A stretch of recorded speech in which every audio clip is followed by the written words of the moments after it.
That's right, Sanam. Our guest now is Harun Armagan, the Deputy Chair of Human Rights at the AK Party. Thank you so much for joining us on France 24. How are you feeling this evening? I feel very good. The result is very good. But let me start by congratulating and saying a big thank you to hundreds of thousands of AK Party members and volunteers who work day and night to make sure that Turkey continues on a trajectory of economic prosperity and innovation. And let me be very clear here. In the last 48 hours, the France 24 peddling unfounded accusations that last year's referendum was fraudulent. The OECD election monitoring group have never made such allegations. And I have to be very clear that for the first time in my life, I have been invited to many TV channels, but I'm sorry to say this, but your correspondent is a shameless liar. And you as Which correspondent? Your Ankara correspondent is a shameless liar. And you as French state television, you need to apologize for this. Well, there have been accusations of fraud, absolutely, at that time. Some people, in fact, are afraid of accusations of fraud this time around as well. There have been videos circulating on social media of ballot stuffing. There has been violence in some parts of the country in the east where 3 people were killed at a polling station. People are concerned about the possibility of fraud in this election. Look, I would be happy to address those questions, but please. it's a shameless way. It's a shameless way that France 24 is trying to influence Turkish elections. We are not in 1900s, and Turkey is not a colonial territory. We demand an official apology from France 24. And to address your questions, there are irregularities in every elections, and there is an independent board which consists of members from all political parties to investigate all these accusations and investigate all these irregularities. We are very open and clear with that. Right. Okay, well, we'll get back to that issue of fraud, but so far this evening, the AK Party is coming out on top, and as far as the preliminary results go, it looks like Erdogan might make it over 50%. Right. The result is as we expected before the election, because we were on the ground on the days and we were seeing the polls. We know what we are saying to people and we see their reactions.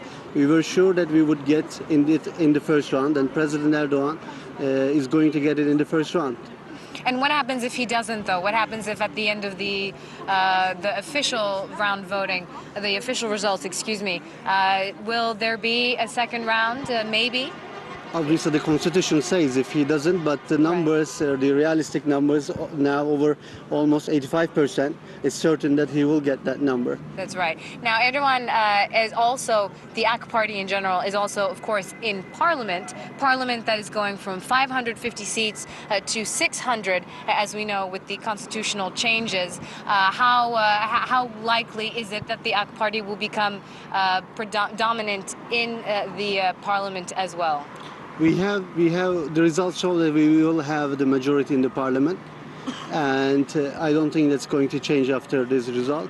And it's important to say that this result is no surprise for us, because AK Party is the only party that brought political stability, economic prosperity to this country, and people are simply giving their confidence to AK Party more and more.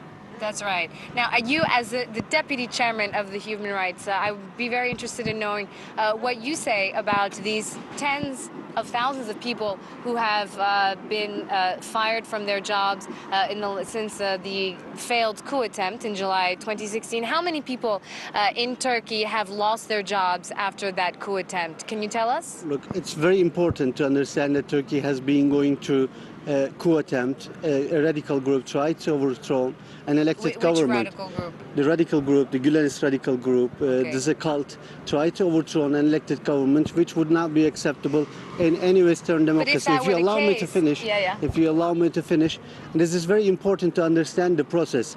It's all these processes are judicial processes, and they have its checks and balances.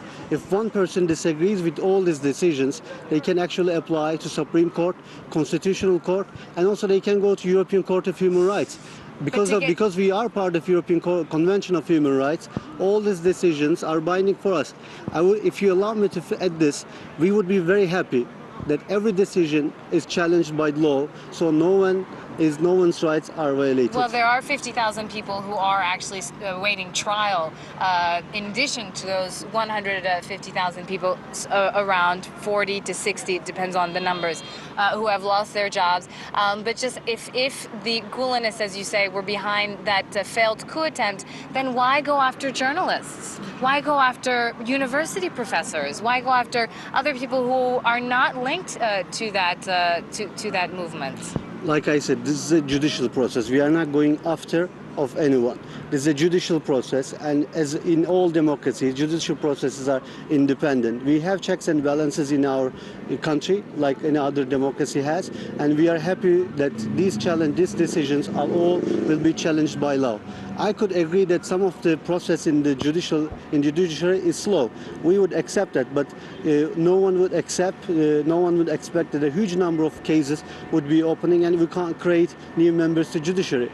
But I can assure you that in Turkey we have our checks and balances. We have coordinated work with European Court of Human Rights, and the decisions from that body are also binding for us. We are very clear and transparent that we don't want anyone's rights violated. This is why the rule of law is in Turkey. Thank you so much for joining us. Thank you. I'm so sorry that Harun Armagan, we don't have any more time. But in any case, thank you so much for joining us on France 24. And I wish you an excellent evening. Thank you. Thank you. Thank you. Back to you, Sanam, in the studio. Shona Bhattacharya, I'm actually going to stay with you now, and I understand that your guest there, who's the vice chair of human rights for the ruling AK party, Harun Armagan, can't hear me, but I would like him to stay with you so that I can pose a question to him here from the studio. He is accusing our correspondent, Jasper Mortimer, based in Ankara, of inaccurately reporting fake news potentially. But what I'd like to talk about to him is the fact that Jasper has been speaking about this video of the incumbent president, Recep Tayyip Erdogan, where he called the AK officials to, quote, do their special work to keep the pro-Kurdish HDP party under the 10% threshold that they require to gain seats in parliament. Surely that in itself is a clear violation of the Kurdish people's rights. The presenter on the set right now, unfortunately you cannot hear her because of technical difficulties that we're having, but she would like to ask you about a video that's been circulating of Erdogan that's asking party officials of the AK party to, quote, do their special work in relation to this election to make sure that other parties do not get past the 10% threshold in parliament. If that is the case, then she's wondering how you can say that our correspondent Jasper Mortimer is wrong about saying there was fraud accusations in the last the constitutional vote. The shameless lie that came from your correspondent was about the referendum. But the videos you're talking about was about this election, and let me clear that one as well. I'm glad that's actually been asked. President Erdogan was talking about the HDP voters because Turkey AK Party is the largest party that attracts Kurdish votes in Turkey, and HDP comes right after us. In last elections, we have won over 1 million ethnic Kurdish votes from HDP. So it was another part of our strategy that President Erdogan was saying that we should vote, we should gain more votes from ethnic Kurds, and that was the video, and that was very clear. I think there is nothing wrong with that. And when he was talking about doing special work, what kind of special work is he referring to? Look, AK Party has over 9 million members and volunteers, and each of us have been working day and night to make sure that Turkey continues in economic prosperity and innovation. Was he referring to something in particular? We try to reach every individual in our neighborhood. So we tell about the projects of AK Party. If we don't reach to anyone, we believe that.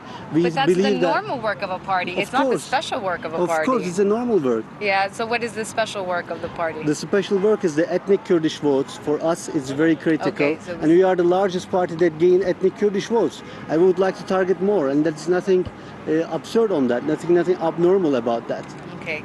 Thank you so much again. Speaking to us on France 24, Harun Armagan saying that that special work that Erdogan was referring to in that video concerned the Kurdish vote. And back to you, Sanam, in the studio. The Kurdish vote, which is part of the constitution to which the Kurds have a right to. Shona Bhattacharya reporting there from Istanbul with her guest, who's the chair of human rights for the ruling AK party. Of course, we will go back to Shona later throughout this special program on the Turkish elections. That's